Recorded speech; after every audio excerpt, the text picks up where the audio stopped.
Celtics Talk Podcast is presented by 24autogroup.com. 11 locations across New England. What's up, everybody? Welcome into another episode of the Celtics Talk Podcast here on the NBC Sports Boston Podcast Network. Coming up, it is a monster-sized show, in part because I got to talk to Rob.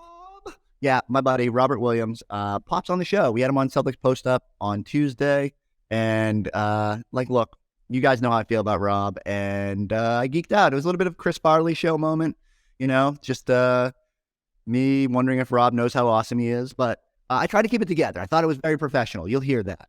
Only once did I have to break out my bobbleheads and tell him how much I love it. Also coming up, my buddy Tom Giles drops by. You guys know I love numbers. Well, Giles brings the heat. He's got the betting odds for the rest of the season. We compare him to at the start of the year. Kind of use that as a jumping off point. Where the Celtics were at the start of the year, where they are now atop the NBA, how that's changed things out there. And again, this isn't about individual success this year, right? Like, guys aren't really worried about too much about awards, and yet Jalen has incentive because it could be at a supermax this offseason. Anytime you talk about the MVP, Jason is going to be intrigued. But I'm eager to see where this season goes, how we're feeling after the 29-12 start, and how the Celtics can kind of get this thing to the finish line. So let's get right into it. We're going to start, of course, with my guy. Got to talk to Robert Williams about being back in that starting lineup, about support of the Jays, and even maybe a little how Joe Mazzulla treats the guys in the locker room. Here's our conversation with Robert Williams. All right, Rob, I want to start with last night. What was it like to hear your name called again with that starting lineup? You already got that big pop when you came back with the reserve group. How'd that feel in TD Garden to hear that energy in the building? Obviously a great feeling just hearing the Timelord name get called out. But like I said to Abby last night, man, just being able to set the tone for the team, obviously on the defensive end, my presence along with me and my other teammates who started just bringing energy, man. You guys are now, I think, 21-2 when you've started the last 23 games. What is it about you and Jalen and Jason, that core group, that has worked so well? Building the trust with each other, learning each other's strengths, and just talking to each other, being able to confront each other. That happens a lot, whether people say it or not. On the court, we always stay in each other's ears, critiquing but accepting criticism. So what did that mean when it's one thing for me to sit here and be like, Rob should be in the starting lineup, but when Jason says, I want more minutes with Rob out there, Jalen comes out and says the same thing. How does that make you feel? Like I just said, we built that trust with each other, man. I feel like those guys feel, obviously, want to do whatever's best to help the team. But, like I said, we built that trust. We love playing with each other. Hope to do it a lot more. You've been so good defensively since you come back. The metrics say, the teams, I think guys are shooting something like 36% against you when you're out there. When you see Marcus get Defensive Player of the Year last year, do you ever think about that? Do individual stuff matter to you, or is it all about winning? Obviously the accolades are great.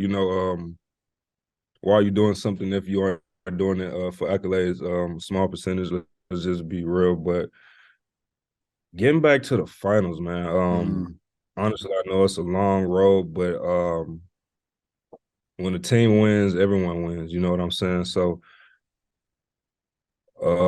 obviously, like I said, you want the accolades, but I'm more focused on just keeping this team tight.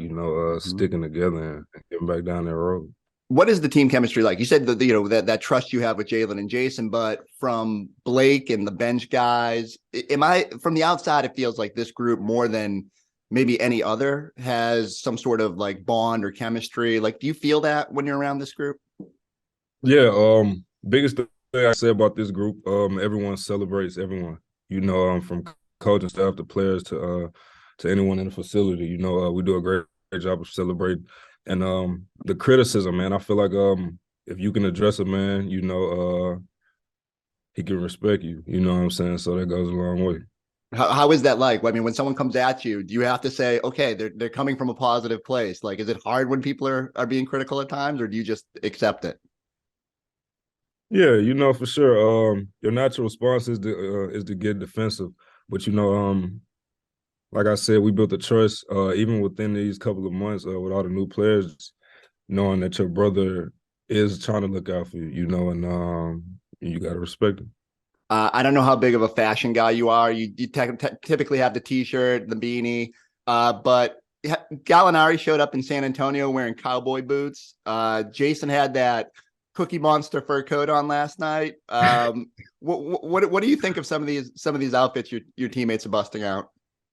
Gallo was best dressed on our team. Let me just say that for the record. Being smart, wait to see him every game day, especially on road trips. To see what he's wearing. But well, I guess they say you dress good, play good, feel good, something like that. Do you ever think about like going wacky with your outfits, or do you just got to stay true to yourself? Nah, somebody gotta stay true. I gotta be the laid back a little bit, man. I love it. All right, so you guys are in first place, best record in the NBA. If you maintain this, I think through the end of January, Joe Mazzulla could end up as the coach of the All-Star team. Is that something you would like to see? And just tell me about the Joe experience overall. What's it been like having that new voice in the head coaching position? Yeah, definitely love to see that. Obviously it's something we wanna get for him. We got a lot of goals though, but it's definitely one. And Joe is he confrontational, man. He helped us build that urge to be able to listen to one another. You know what I'm saying? He addresses all elephants in the room as soon as he enters the room. You know what I'm saying? And we need that. We need a coach that'll lead like that. It's easy to follow someone like that. We don't see that. We see him very, level, very Brad-like at the podium. But he's in there. He's not afraid to call you Yeah, guys out. Joe snap. He'll snap. He'll snap for sure. All right. So you guys have been on a couple long road trips since you've been back, and even as you started traveling again. What's like one thing you have to bring with you on the road to survive those long road trips? You a video game guy? I see like Grant's walking around with his Nintendo Switch all the time, and I don't know, like other guys have their things, but what keeps you sane? Probably say my laptop and my headphones, just because I'm a big movie TV guy. On a lot of long flights, and those guys will play cards for 3-4 hours straight, yelling, music playing, speakers playing, so I'm with it sometimes, but most of the time I'm trying to take a nap or something, man. What are you watching right now? BMF just came up, started back watching it. Sam just told me to try a show called is it Yellowstone? Something like that. He told me Oh, to that's try. big. I'm not up on it yet either, but everyone tells me I'm way behind. Yeah, I gotta check that out. All right. So your daughter Ava, she's 4 now. Is that right? Yeah. What's it like? Because I remember seeing her walking around the little Timelord jersey, and you said she knew a lot of the guys on the team. Like, what's the watching games with her, or what's her basketball experience like? She's actually in a really, really girly stage right now. Not in the sports at all. Oh no! The purses. Yeah, I'm happy for her.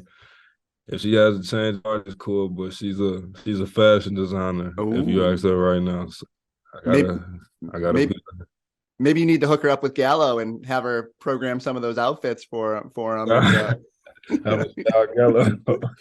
right, and I want to end on this. So the Maine Red Claws did a bobblehead of you a couple years ago, and so they got the Williams 3, which was nice. And look, they got a little clock for the Time Lord on the bottom. But I want to get your impressions on the face and everything. I mean, I think we might need a new one with the hair flowing down and a headband or something. How you feeling about this? Yeah, I think the face is as accurate as you can get with a bobblehead. I might look like Bernie Mac a little bit on the face, but But yeah, we for sure need the dreads. We for sure need the dreads. Well, we'll get the Celtics on it. Like they did bobbleheads a couple years ago. I think they need to get to freshen that line up and get out there. Very last thing, what was it like seeing Kemba down in Dallas? I saw you guys sneak over after the game there. Oh, one of the best vet we ever had, man. We love seeing Kemba anytime. Just the energy, bro. He never changed. All right, Rob. Well, keep bringing the energy. Thank you so much for your time. Appreciate it. Look no further than the award-winning 24 Auto Group. With over 2,600 vehicles in stock, the brands you love, backed by the savings and service you can count on. Visit today or shop online at 24autogroup.com. We're kicking off fall with big savings at State Line Chrysler Jeep Dodge Ram. Lease a new Ram 1500 for $369 a month during Ram Power Days. Hurry in, and you'll be saying, I got mine at State Line. Yeah, you can see I had a little bit of a glow. I only wish we were supposed to do it in person the other night, and didn't happen that night.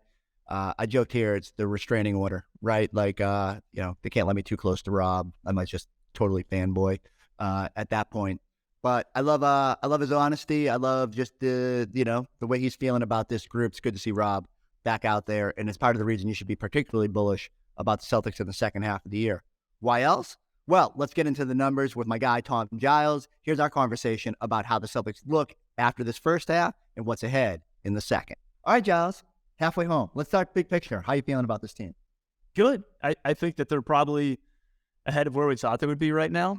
And maybe if you consider how hot they were at the start of the season, that you might not agree with that, but you're going to have ups and downs for an NBA season, right? So the fact that they're... But we don't like ups and downs. We like just like linear growth.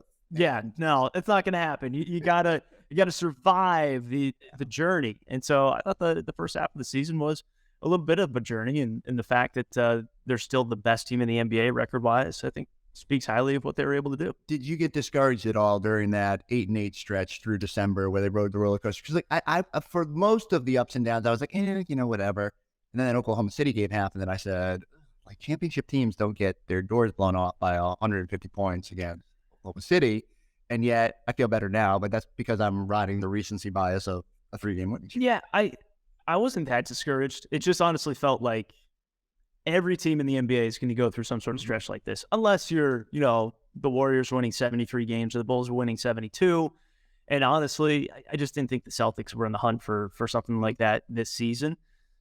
They survived it. They came out pretty healthy too. Like let's consider that for this first half of the season. Yeah, they went through some ups and downs there in December at 8-8, but you're healthy right now. And I think that's pretty much the biggest thing if you're talking about a team that has title aspirations. Well, if you have Tom Giles on your podcast, you have to check the numbers. Oh, yeah. I'm a numbers nerd as it is, and there's a whole article up on NBC Sports Boston about my favorite numbers from the first half, and I need you to give me some numbers. So the Celtics came into the season. Were they the favorites? Like, what was their status coming into the year? They must not, though, because with all the tumultuousness of the offseason. They were still co-favorites to win the title. It was the Celtics, the Warriors, and the Clippers. Okay. Celtics right now are the favorites at plus 360. They're plus 600 at the start of the year, so their odds have improved. The Nets are probably the surprise team on this list, although the Nets were just behind the Celtics. So they had basically the opposite first half of the season as the Celtics, right? They started off so horribly. Steve Nash gets fired, but then turned into an absolute juggernaut there. And it was the latter part of this first half of the season. So the Nets right now have the second best odds to win the title behind the Celtics. Yeah. Here's one. Bullish on the Eastern Conference? Yes. Yeah, actually, right now, the top three teams are all from the Eastern Conference. It's the Celtics, the Nets, and the Bucks. But that speaks to the Western Conference. Yeah. Like right now, too much, too much unknown. Way too much unknown. I mean, it doesn't feel like there's a team there that you can trust. And it would be the Warriors, but they're playing so poorly, dealing with injuries that... I still think it's going to be the Warriors. Yeah, I mean... Is that irrational? No, I don't think it is at all, because they've got these... All they need to do is get there. Yeah. They need to get to the playoffs, and then you can never count them out. And I told we were talking with Monty Poole, one of the NBC Bay Area guys, and he was really despondent about that team before the Celtics came out there. And then they won that game, and, they've had their moments. So, I don't worry about teams that have been there, which is funny because the Celtics have technically been there, and yet I still ride the roller coaster a little bit. When you're around it every day, it's just a little bit more difficult. What's the win total outright? All right, so it was 53.5. That's what it closed at. To start the season. So right now you're looking good if you took the over on that, because they're on pace for 58, and the current win total is 58.5. So if you're taking the over on that, you're betting on the Celtics to have a better second half of the season than we saw in the first half. Here's what I wonder, and I understand they went 8-8 in December. At some point, as long as they're in control of the 1 seed, and even probably on the way to the end of the race, even when they're not in control of the 1 seed, they are going to have to rest some guys, right? So, yes, like in those last 2 weeks are always just such a roll of the dice. You just never know. The thing I'll say is the one reason I would give people confidence that they're maybe going to flirt with that number is if the Celtics are going to win any awards, if Joe's going to be coach of the year, if Tatum's going to be MVP, if they're going to get all NBA, all those things, then you probably need the best record in basketball. You probably need to push pretty hard to the finish line. So I think as much as this season is not about a singular individual goal, they will have motivation for those guys to kind of be. And like we always see Tatum go up a level in the second half. So, when you first said it, I was like, ooh, for them to be even better in the second half, that sounds crazy to me. But that's sort of been their MO. And that's what championship teams do. They go up. Can I mention one guy that didn't play that much in the first half of the season that's going to play more in the second half of the season, Chris? Because you never talk about this guy. It's unbelievable how slept on he is on the Celtics Talk podcast. Robert Williams actually just was reinserted into the starting lineup. You would think that would help them in the second half of the year as long as everyone stays healthy. You brought up Joe Mazzulla, coach of the year, by the way. Yeah, what are those odds? Okay, so he started the season. Yeah. Well, you know what? You asked me to come on. I take this podcast very seriously. So you got to have the numbers ready to go. Joe Mazzulla was 12-1 to win coach of the year. He was right behind Taylor Jenkins and Chris Finch to start the year. Okay. Oh boy, he is the leader down to plus 250, which means like those are short odds. The guy 100 to win 250. Is that how? Yeah. Betting 100, but before the year it was bet 100 win 12. Right. Yeah. God. Who do you think is second now? Yeah. Jacques Vaughn. Is second. He's plus 260, so he's right behind him. Wow. They're basically right there. It's between the two of them, but Jacques Vaughn obviously wasn't on the board to start the year because Steve Nash was the coach. I don't know how much stuff, but this is a Celtics Talk podcast, but so we can bring this up. But imagine this. Imagine this sliding doors moment. Nets fire Steve Nash. They go through with the Ime hire. Ime goes to Brooklyn, and they go 18 of 20. I wonder how much angst there would be in Boston if they would be like, oh, like you gave them their good coach and that's helped fix them.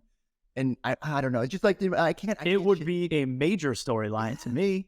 Absolutely. It's funny you bring that up too. I'm curious because obviously like you could have bet on Ime Udoka like months before the season started. Mm-hmm. I'm curious if that ticket still counts if he wins it with Brooklyn because you're betting on the individual. I need you to check with your guy. I don't know. That's kind of crazy to think about. I mean, if you're an MVP, not that this would happen, but if you get traded in the middle of the regular season, you win the MVP, I think that would still count. That doesn't matter. You want to talk MVP? Yeah. Okay. Yeah. I got MVP for you as well. And I hope people are good. Slid back to the first spot, right? Yeah, Luka is number one. He was number one to start the year anyways, but he's the favorite. Tatum did. I'm not sure it was every book, but Tatum took him over in most places for a small stretch. Yeah. While the Celtics were 21-5 or whatever.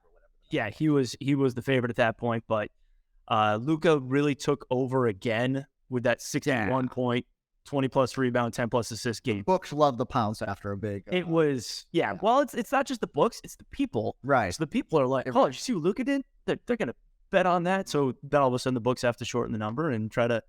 It's all like math and trying to even it out. Yeah. So Luka is the favorite. Jokic slid back into second at this point. Yeah, and then you got Giannis and Tatum who are tied for third. Wow. I'm actually surprised that Tatum is essentially, that far back. But he's not really that far back. Luka's plus 275, Tatum's plus 400. Okay, so it's not. It's just based on when I see 5 people on a list, my mind says, oh, that's deeper. Tatum's odds have improved more than anybody else as well. So he was 14-1, now he's 4-1. So he has risen the most. What is there any odds? What I need you to find for your next homework assignment? Jaylen Brown, all NBA odds and stuff like that. I know they don't do that. Well, they did at the start of the year. They did for, yeah, I couldn't find them for this point in the season because, it's not like everyone's celebrating the 2-way point. Was amazing.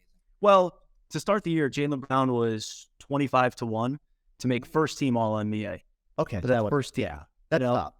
Yeah. It is. And Tatum was plus 190. So essentially 2-1 to make first team All NBA. Interesting. So that's where they were. Those aren't out right now, at least on the book I was looking at. It was DraftKings. It's amazing how much of a storyline that's going to be, because Jalen making All NBA triggers the ability to sign him to a supermax, which just changes the complexion of Boston's offseason completely. But that's too far down the road. Let's focus on the now. What have surprised you about this team in the first half? The numbers aside, when you watch this team, is there anything that you say, I didn't see this coming, or this is what I thought, or what's the biggest takeaway? You know what? The other night we were watching the game, and Malcolm Brogdon goes to the free throw line, and I think we sometimes forget just what a massive trade that was, and just how good Malcolm Brogdon is. Yeah, and if I'm convinced that when he slumped, the team slumped, and Derek White the whole bench was in a slump at that point. And I agree. It's like sometimes I have to remind myself, Malcolm Brogdon is your fourth, fifth best player. He doesn't play crunch time. And he's your sixth player. You know what I mean? Like he comes in and he leads that second unit. Just the big question with him was, can he stay healthy? And he has for the most part. He's second for sixth man of the year.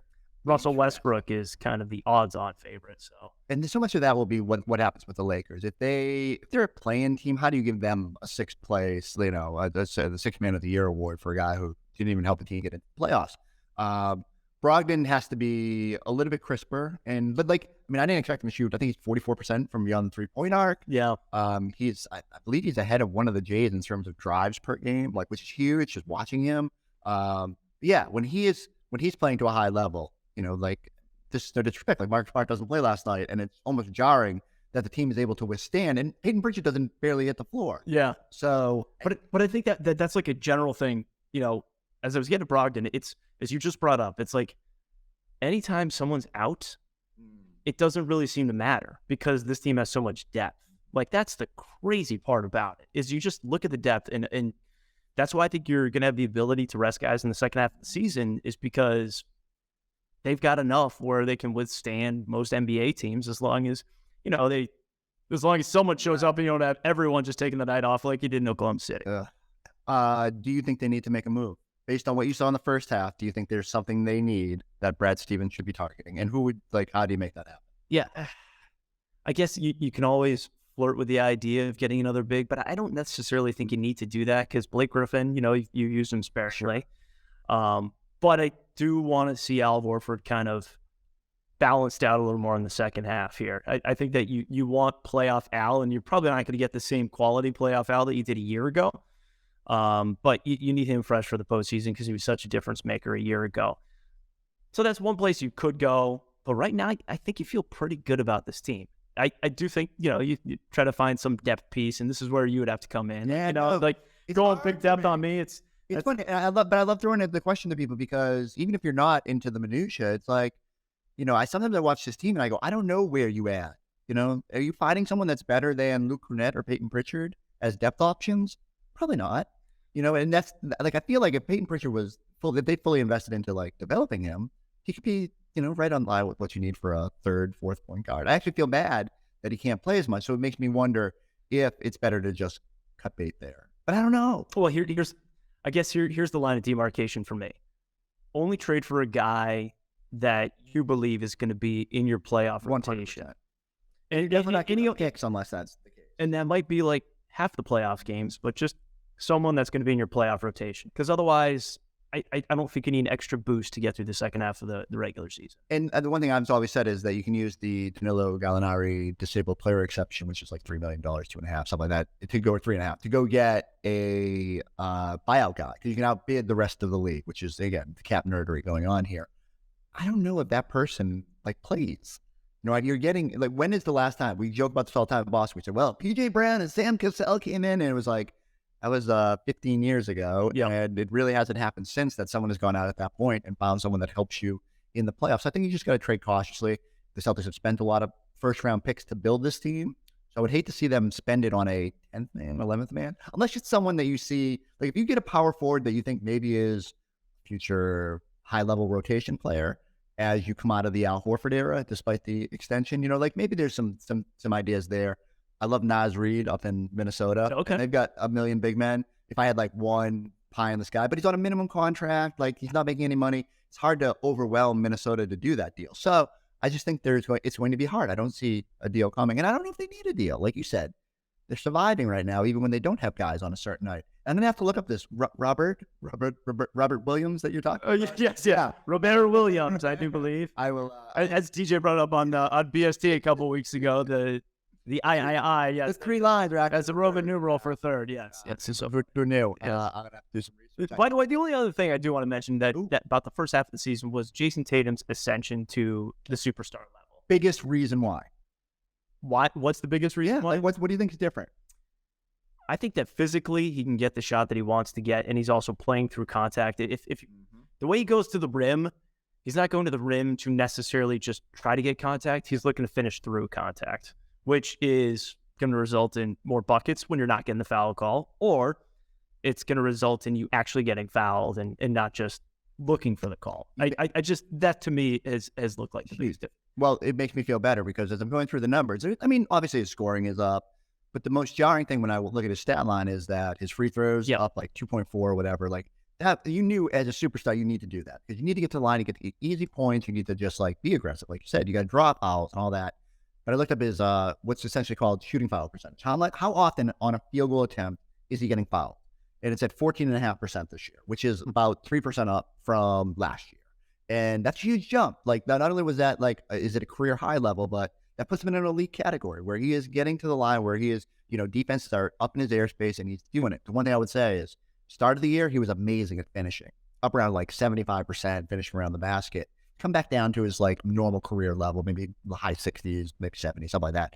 I need that to go back up a little bit. Just use that physicality. Yeah, and come a little bit more, few more reps in the weight. Don't for me to say. Don't you feel like there's a correlation to when you start to go to the free throw line more, you also start to get more calls, respect from the officials? Although I still think that's a frontier he hasn't quite gotten to that superstar. Yeah, because I still think think there's another step. Yeah, like I feel like there's a lot of fouls. Even the other against the Bulls last night, he had a ticky-tack call on the defensive side, but it's like a call that normal superstar wouldn't get called for in the first minute of the game. And I said, geez, Tatum just still isn't at that level, that Giannis-like level. And some nights, you deserve it. But this was just, he was trying to fight over a screen, I think, and he was just mad because he got kind of clipped. And yeah, there's still another thing. And I will say this. If at any point in the second half, if Jason Tatum's 3-point shot starts falling, take all your money and throw it on MVP. Because he's already over 30 points per game. And if he legitimately starts hitting that shot like he did at the second half of last year, I mean, you're going to see crazy numbers. Yeah, he almost doesn't flourish too. You know what I mean? Like, he goes on these runs, like last night. Third quarter was insane. Struggled, yeah. But then he has moments in second quarter, I remember in particular, he's just like really struggled, but the shot selection wasn't great either. Where I'd like to see him kind of just be more assertive going to the basket. All right. I'll let him know. More assertive with his Cookie Monster fur coats that he wears to the podium. I did see it. You have one of those? I'm efforting. Do you know where to get one? No, and that's what I'm saying. Is there like a Sesame Street store that you can go buy Cookie Monster clothing, or like I'm sure it's $1 million coat that he had to get from some fake fur distributor. But you don't think it was real? I mean, if it is, then PETA is going to be pissed. True, and that's going to be a whole big storyline for the second half. Okay, so let's hope. Giles, thank you for bringing that up. Hey, absolutely, man. Anytime. All right, good stuff from Giles. Keep prepared. Second time in 2 podcasts we've talked about failure to prepare is preparing to fail. And instead, no. Giles came prepared. I came prepared last night during the post-game pod. We got a whole bunch more pods coming up. 2 games coming up. Zion, lists, Pelicans, and then KD lists, Nets. But still, Celtics going up against elite competition from both conference, a chance to assert themselves as the legitimate best team in the NBA. Check out those post-game pods each of the next couple nights. Go like, subscribe, check us out on the YouTube page. Watch that Rob interview like 57 times because I know I will. We'll catch you next time on the Celtics Talk Podcast.